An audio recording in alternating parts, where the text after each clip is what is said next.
Welcome back dito sa channel natin. Andito tayo ngayon sa Mall of Asia. Ito ang pinakaunang update natin ngayong 2025 sa Mall of Asia expansion at reclamation project.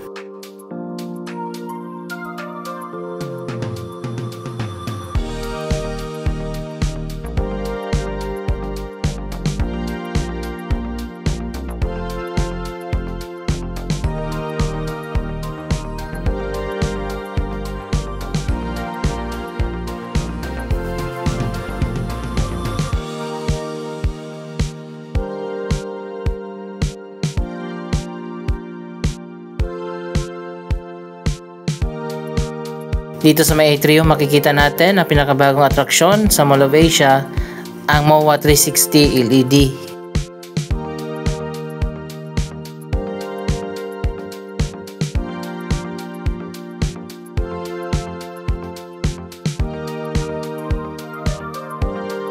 Kakaiba itong bagong LED screen dito sa Mall of Asia. May taas ito na 15 meters at pinapakita dito ang rich biodiversity ng ating mga karagatan.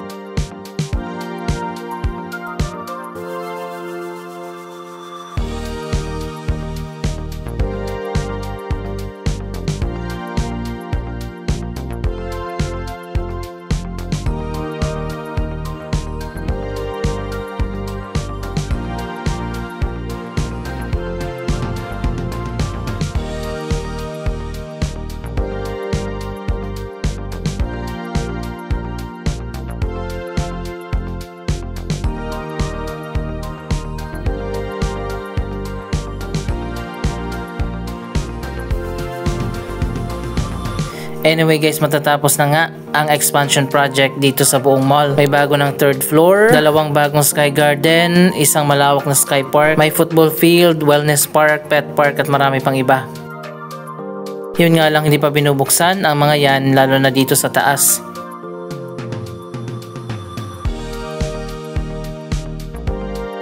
Dito sa North Wing ang tinatawag na The MOA Sky. Sa gabi binubuksan ito at meron ditong atraksyon, ang Nights of Lights.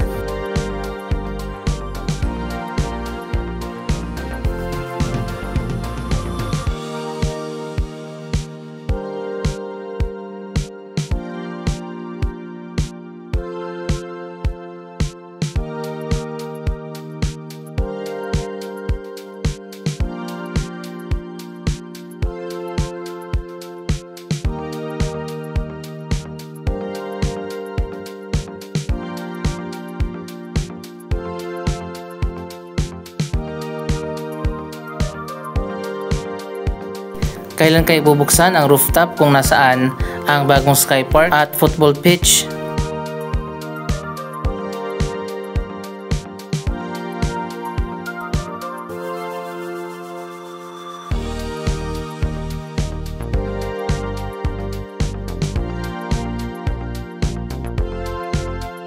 Mukhang matatagalan pa bago nila buksan ang mga bagong atraksyon dito sa Mall of Asia.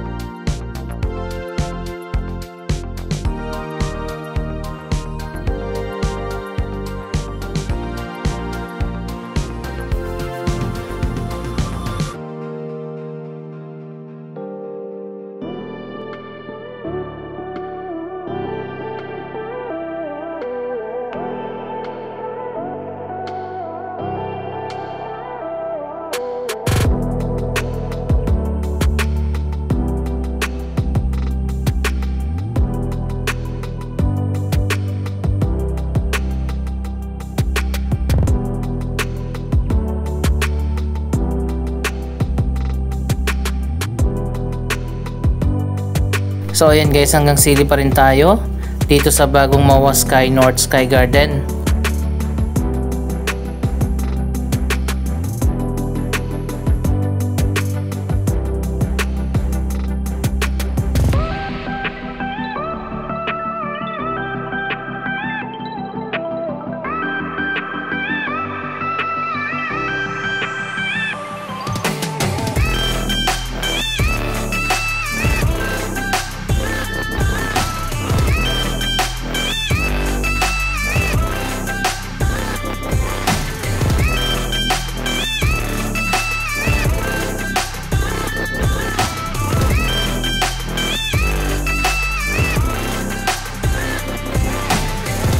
Ang South Sky Garden pa lang ang bukas sa publiko ng libre.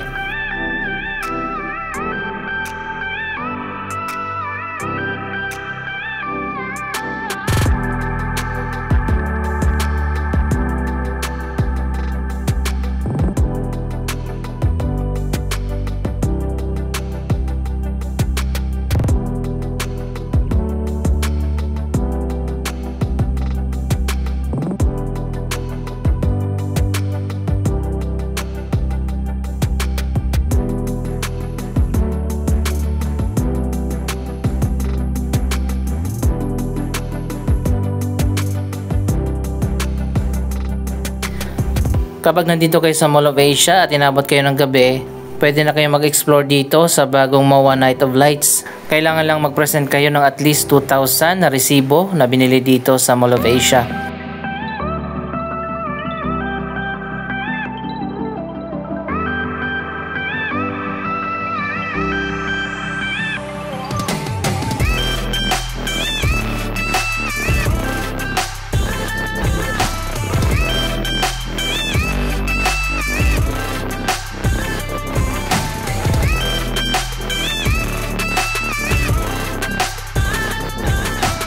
May mga bago pang sorpresa dito sa Mall of Asia, katulad ng mga nakabalot na yan na hindi pa binubuksan hanggang sa ngayon, pati doon sa South Wing Sky Garden.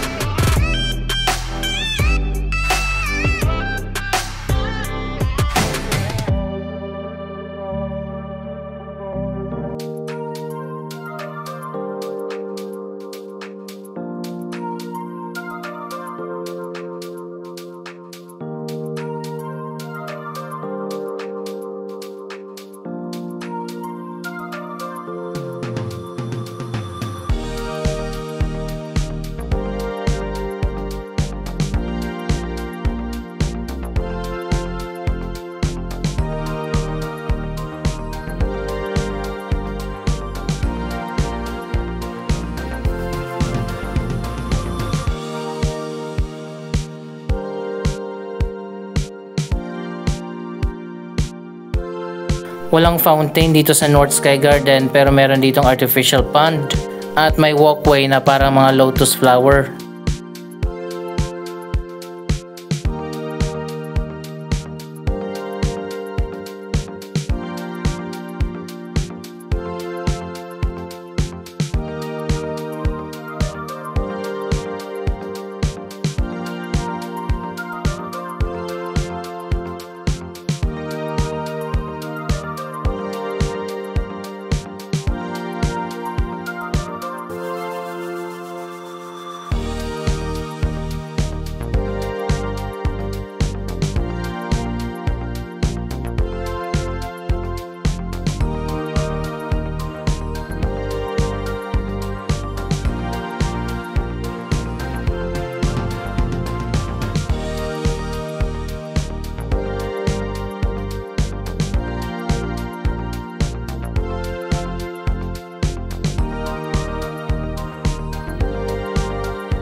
Siguro nasa 90% na natapos ang expansion ng Mall of Asia. Ang ginagawa na lang ngayon ang mga bagong restaurant at mga stores na magbubukas.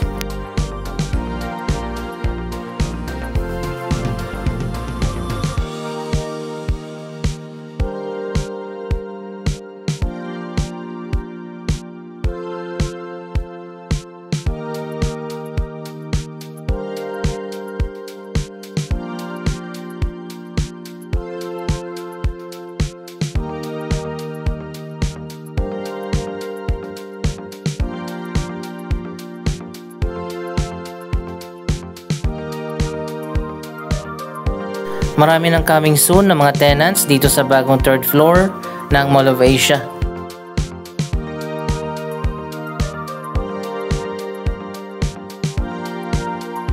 Anyway, dito sa South Wing Sky Garden, malaya tayong makapamasyal dahil binuksan na nga ito sa publiko ilang buwan na nakaraan.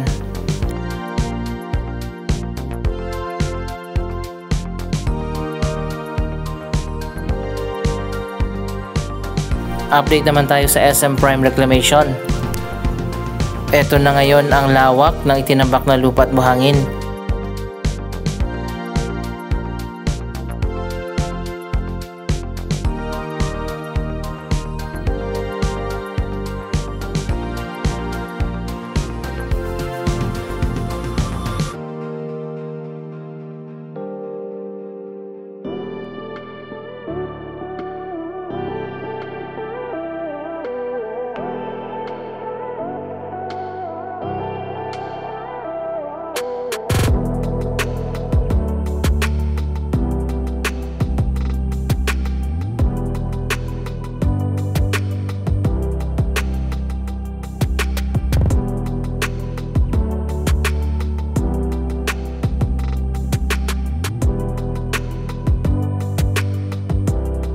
Medyo mabagal samantalang ang Pasay Harbor City o matatapos na ang man-made island na ginagawa doon. 265 hectares ang lawak niyan.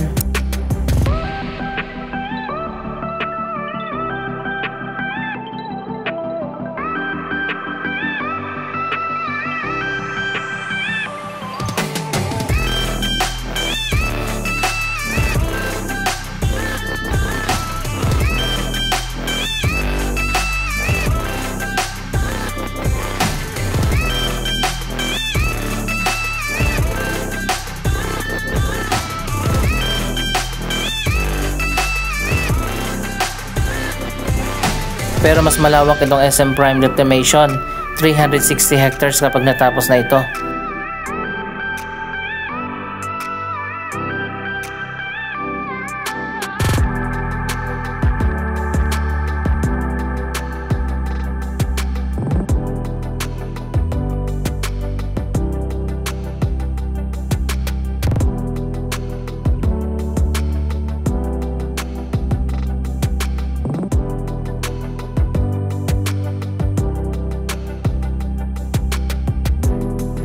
Ngayong 2025, napakarami pa ring tao dito sa Mall of Asia Seaside.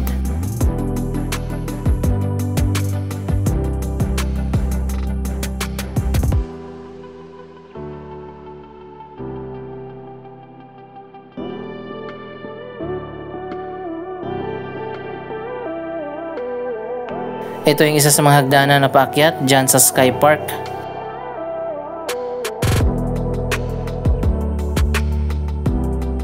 Sana nga buksan na yan para naman ma-explore na natin.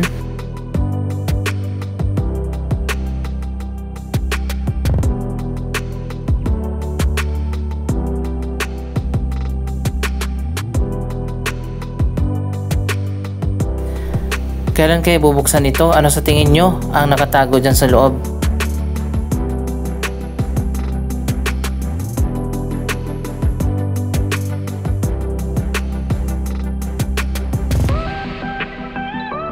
Ilang buwan na lang at tuluyan ang mawawala ang ocean view dito sa Mall of Asia Seaside.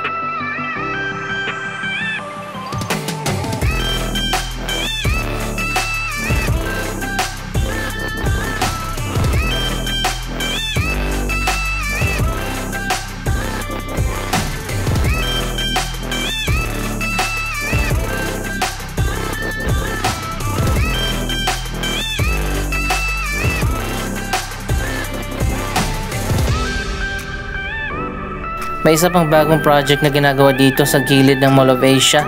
Sa ngayon hindi pa natin alam kung ano ito.